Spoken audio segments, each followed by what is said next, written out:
How's it going, everyone? In this video I wanted to talk about the importance of learning to play a little bit of piano as a bass player. Very often bass players don't take the time to learn the piano and learn where notes are, which can be very helpful for harmony and for knowing where you are in a song. So having said that, in this lesson we're going to be looking at the key of C major and also the major 251 in the key of C, which is D minor 7, G7, C major 7. Okay, so let's look at the key of C major, which is just the white notes on the keyboard from C up to the next C. So the notes are C, D, E, F, G, A, B, C. Just all the white notes. And a 251, for those that don't know, is when you play the 2 chord in a key. So in the key of C, C is 1, D is 2. So we build a chord off of D.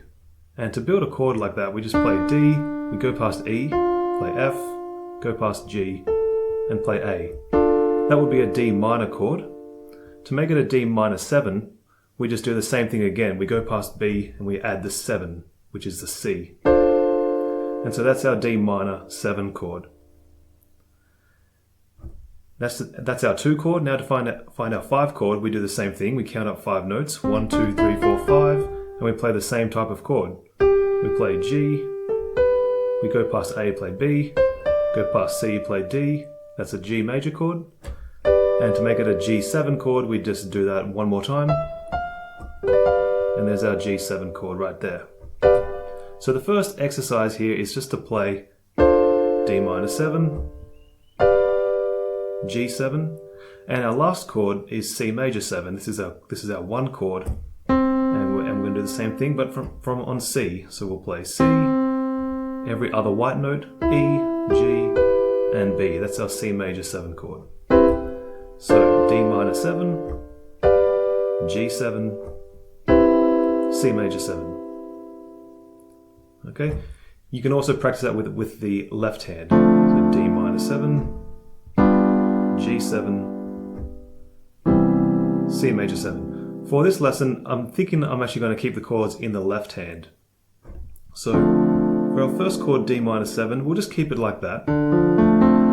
And it kind of takes a lot of effort to change to the G7 chord. We have to move our whole hand up from this position to this position to play G7, and then move it back again to play C major 7. So what we can do is we can actually change the order of the notes in the second chord, the G7 chord, and it's actually very easy to do. So if we look at the notes in D minor 7, D, F, A, C, we will notice that the notes D and F are also in the G7 chord, but they're just up the octave.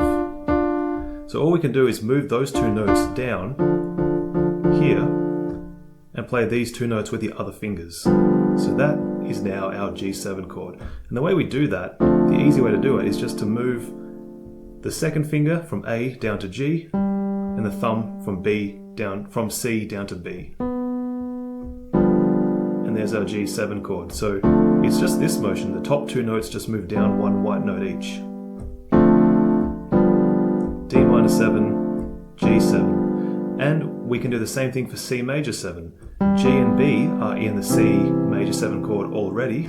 So now we can just move the bottom 2 notes down 1 white note each from D to F to C and E. And we have C major 7. Alright, so all of that again, D minor 7. Move the top 2 notes down 1 white note, G7. This is called an inversion. Okay, so we're playing the notes of the chord in a different order, but it's the same chord. And then we'll move the bottom 2 notes down for C major 7. Alright, so that's all we're going to practice for this week. And I just want you to get really, really comfortable with this motion and just listen to how it sounds. Okay? Fairly simple. If you wanted, you could actually play it in the right hand and add like a bass line, or just add in like some root notes with a left hand. So I'm just playing D minor 7 in the right hand and just playing a D in the left. G7 with a G in the left and C major 7.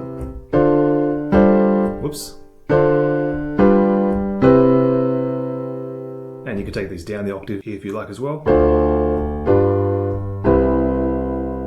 Okay, so that's getting a little bit more advanced, but you can work on that later. So that's it for this lesson. I hope you found this useful. In the next one, we'll talk about the key of G major and the major 251 in that key.